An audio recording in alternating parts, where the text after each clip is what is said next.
Welcome to the Moms I Know with Sheila Walsh-Denton and Maria Anderson-Farner.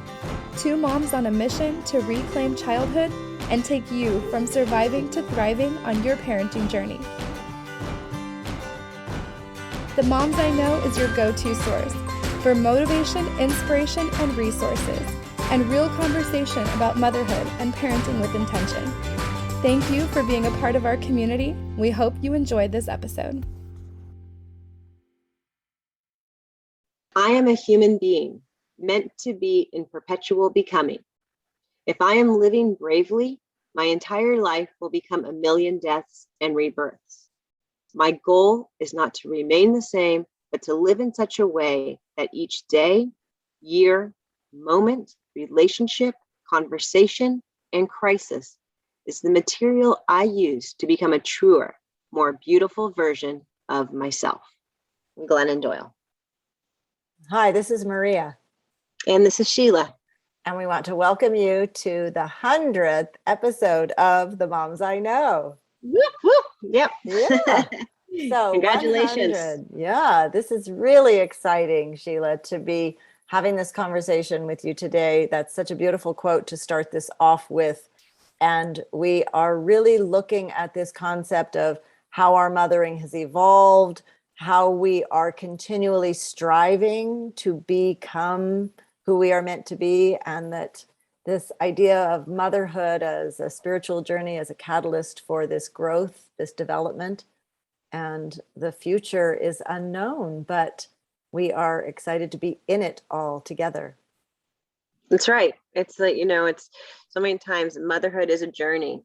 It's a spiritual awakening. It's like who we are when we first started our motherhood journey, and for me, almost 20 years ago, 20 years ago, I was pregnant, and just what has happened in the last 20 years, and then just this notion that motherhood is continual. It's a constant, and how I have shown up differently throughout these past 20 years it's really interesting retrospection to look back at my own motherhood journey. And then yet in our conversation, we started the Moms I Know podcast in 2018.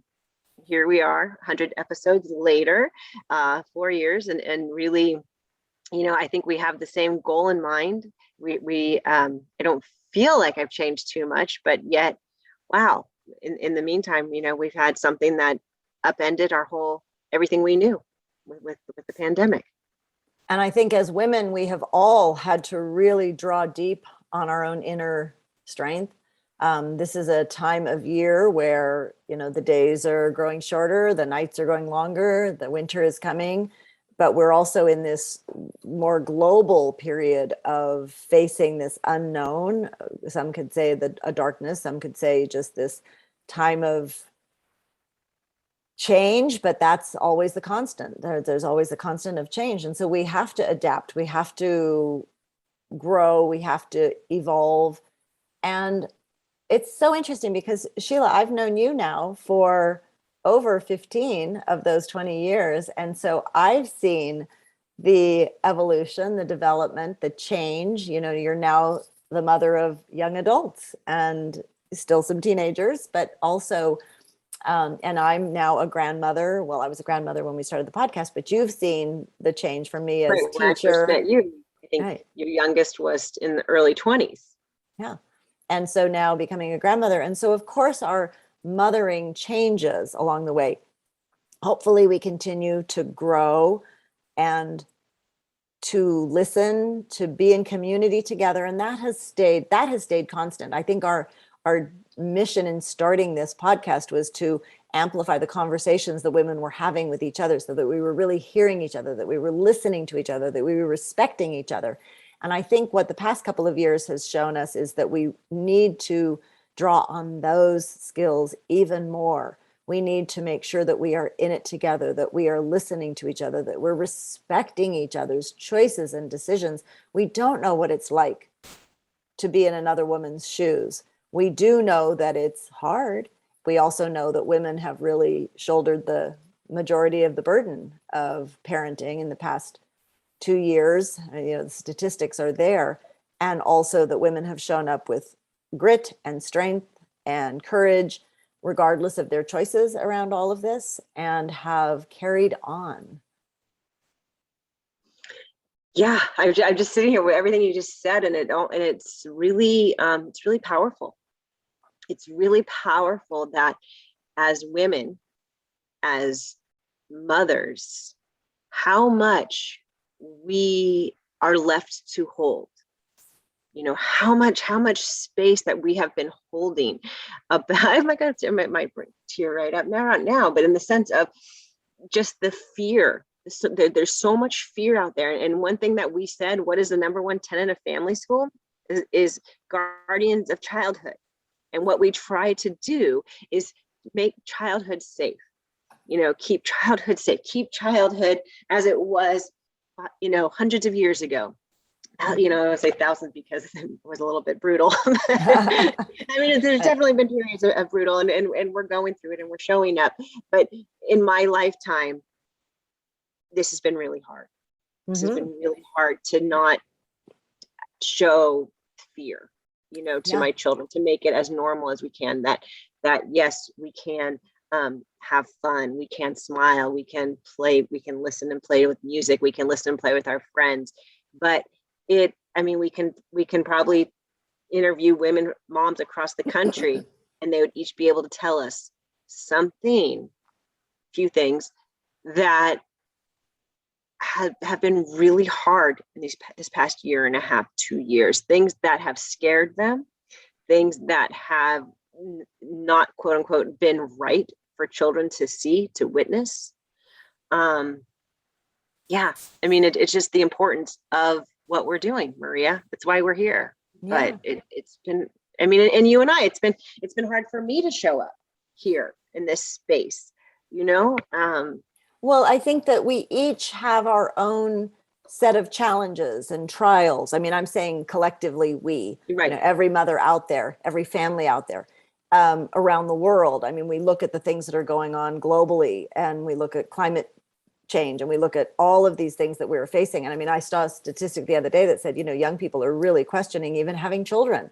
And so, regardless of your personal beliefs around society, the situation, the global crises, if we have made the choice to become mothers, to become, to start a family together, which I always remember hearing that, becoming parents, that's the ultimate act of optimism in the future. So I like that. Yeah. But also, these children are being born right now for a reason too. They're coming, regardless of what your spiritual beliefs are, they're coming at a time when their skills are needed, our skills are needed.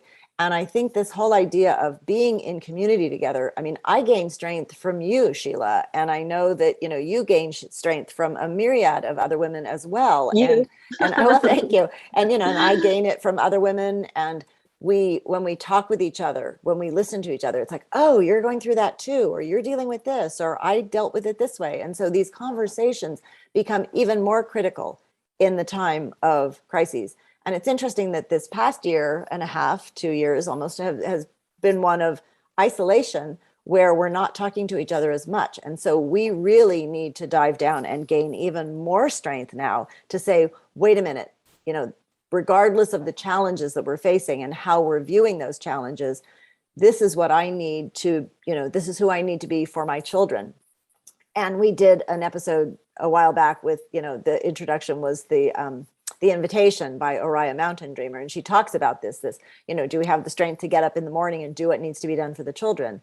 And I think that is obviously inspiration for us. And when we hear each other's stories, this season we talked about sharing women's stories. So we've been interviewing women about their stories, and we've been talking about our own, and hopefully we will continue to share stories with many, many, many women. And when we hear the challenges, we can say, okay, yes, you too have struggled, and you too have survived, and I know I can as well, and we can help each other, we can come together. And again, this idea of we weren't supposed to do this on our own. Yes, we bring them into the world, but we're not supposed to be doing it on our own. Yeah, I think it's the emphasis. It's time for us to, like you said, to dig deep and to reach out if we can, if we can, to reach out, to try to make a friend, be a friend, um, to help ourselves. I really believe that. And I think of that Alice Walker quote, it's just like, we are the ones we've been waiting for. And I feel like when you said that, when babies are being born right now, it's just like, yeah, they're going to be special. They're going to be, they're our light. I love that. We have to be optimistic about that. We have to be optimistic, even though, the climate crisis and everything it's getting harder and harder at certain times of the year. Well, my children were always the greatest source of light for me. In times of challenges, I would just look to their beautiful innocence and the way in which they handled things and the way in which they faced all kinds of things. And now my grandchildren, I can just watch my grandsons playing and singing and dancing and creating. And, they're maybe aware of things that are going on in the world, and hopefully not too aware, because, children, I believe, should have that time of innocence. And we can talk with children about real world things without scaring them, without bringing up fear, in age appropriate ways. But I always am inspired by their natural joy and enthusiasm for life. And we look at every living thing throughout creation.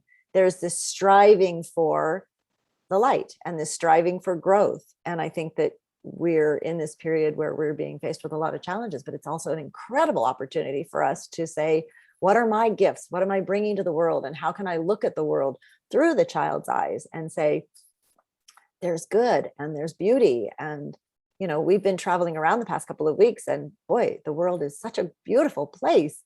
And if we don't get caught up in all of the negative messages that are out there, and just take it a day at a time and really seek that beauty, it's there to find, especially with our children. Oh, I love that. You kind of, you answered it in the sense of like, look to the children. Look to the children. I immediately think about what I'm doing every day. My job has evolved into where I have to live teach every day now for 30 minutes. And so I'm in the morning, every morning I have a daily theme, and I get to teach the kids, and the kids show up, and it's me, they bring me so much joy and energy, and they're loving. I showed them how to make sauerkraut. Today we did watercolor. Next week I'm going to teach them sprouting, but I'm showing them things that I'm passionate about, and they're just like, show me more, tell me more. And they want to teach. And so that's it. Surround yourself with children. So, like, look to the children, involve yourself. I think that's a really great, I don't say medicine, but when you're feeling so overwhelmed with the motherhood, look in the joy of motherhood, look in the play, we've had episodes on play. We've had episodes of doing things, the intentional parenting piece, but really trying to find that, that joy there, and giving yourself the space and meeting friends and stuff to get us out of, I don't want to say out of, but like, I guess the rebirth, like she's like in the quote, and we have seen this, but the rebirth thing, the dying and the rebirthing, like how many times has that happened within just the past year and a half, of like coming up and then going back down, coming up and coming back down. And I think for myself, I want to be here now, and I want to just say I'm ready. I'm ready. I'm ready to come on out. And so that's why we're doing this 100th episode. It's really time. I love that. You're ready to come on out and play. When we were children, it was like, can they come out and play now? It's like, yeah, we're ready to come out and play. And I think that's really the message for our times, is to just let go of the fear, let go of the negativity, and to say, we're here, we are here now. And so let's make the best of it, and we can make each day beautiful. And, yes, motherhood is challenging, and we can be questioning our identity, and we can be questioning every aspect of it. And it's hard, and it's, there's no one way. And so we just really respect all the ways in which we can do this. But it also always helps to look at it, like you said, through the eyes of the children, and to just think about how can we make it a good day for them, which then usually makes it a better day for us as well. And we can let go of the troubles, the cares, the woes, the shoulds, the list of things. I was talking with my daughter just the other day, and she said, I just want to be able to be in the now. And I, and so like, how can we just surrender to that too? We have to let go in order to be reborn. We have to let go of the old. It's like, the snake shedding its skin. Surrender. Yeah, surrender. And it's funny. It's like it's for your daughter. It's like she just wants to be present. And when we're able to just like sink in and play a game, okay, we can be present momentarily. We can be present for a little bit, but then and then let go of that, the to-dos and everything, and then you can find that peace. And maybe it's just an hour, but maybe it's one more hour than you did the day before. You know what I'm saying? It's one more thing. And I'm working with students, and a lot of the parents are, I don't say that they're frustrated. They see they're feeling it too. And it's just like my what I say to them is just take a step back, see what they're doing, let them lead.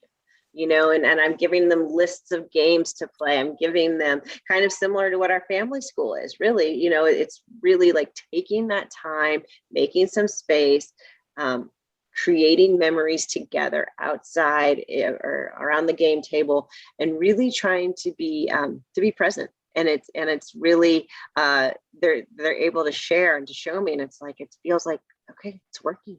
There's some really good, people are feeling a little bit better. Mm-hmm. And I'm getting feedback all the time about, when we advise people to, turn off the TV, let go of the news, celebrate the little things. And then I get a message saying it's working. And, the TV broke, and we're doing family hikes, and we're, just all of these things. And so, we're speaking from years of experience of working with not only our own children, but all of these other families. And so we're sharing these things with you, not as another to-do list, but, we've seen this work when you just simplify, when you breathe, when you really slow down and appreciate all those simple pleasures, life gets easier. And so, here we are on our 100th episode of the Moms I Know. Believe that. I know. It's been so much fun. And we also, for those of you who might not have gone back and listened, there's plenty of episodes there with lots of ideas. Today has been sort of this general, where we're at in space and time. And of course, our mothering evolves, and we change, and we adapt, and we grow. But most of all, we need to really just be in the moment, listen to each other, appreciate each other, support each other, and continue to grow and evolve.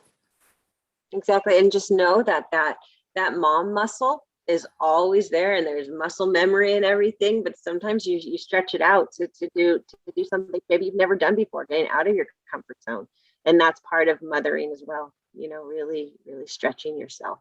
Because you can do it. I love that idea. What is one new thing that you're toying with, just in terms of stretching? Something new for myself? It's okay. Well, I'm going to plug myself, but it's really to breaking out and doing more homeschool consulting. Really trying to be that person to help you set up your homeschool classroom. That's what I want to be known for, is helping families get started on their homeschool journey. Ah, nice. And you're and putting myself out there, and because I've been doing a little bit here, and I feel like I'm starting my 4th year as a charter school teacher, and really like what is next. And I really feel like that's going to be the next piece.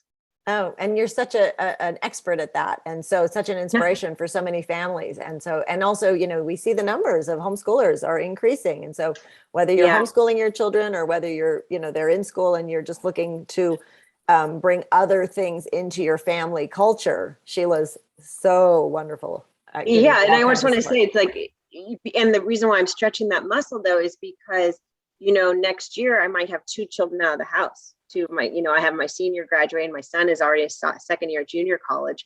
And so they're going to be going. So it's just like that, I don't want to say reclaiming myself. I still am going to have a 3rd at home, but a little bit more space for me to explore, Mm-hmm. and then still being here, being present as a mom too. Sounds great. Yeah. What about you? So I'm at a place in my life where I'm wanting to cultivate more of those things that I never had time for before. So more time exploring, more time out in nature. I want to really get more athletic. And I also want to bring in the arts a little bit more. And so I'm really looking at music as an avenue, maybe picking up a new instrument, doing something. They say the brain, use it or lose it. And so for me, trying new things, we've been traveling a bit the past couple of weeks, and it's always so much fun to do that. And so for me, it's taking on, one or two new things and trying to enjoy those new things that I might have not had either the time or the inclination for. I love it. That's great. That's inspiring to me, Maria, so much, because I do, I totally believe in, lifelong learning. And now the grandchildren are watching. So, if I pick up a new instrument, who knows who it'll inspire. So we hope that we have inspired you today, our listeners, and we hope that you have enjoyed this episode and that you can go back and listen to some of the old ones, and we'll keep you posted as to what is evolving. So much fun being with you today, Sheila, and celebrating 100 episodes together. Thank you so much. Take care, everyone. Bye. Thanks for joining us today for the Moms I Know. We hope you enjoyed today's episode. To get the show notes and resources mentioned in today's episode, visit themomsiknow.com. For information on Maria's programs, visit thefutureoffamily.com. And for information on Sheila's programs, visit purplebeatfamily.com. Don't forget to subscribe and rate us on iTunes, and follow us on Instagram at The Moms I Know Podcast. Until next time, have a joyful family journey.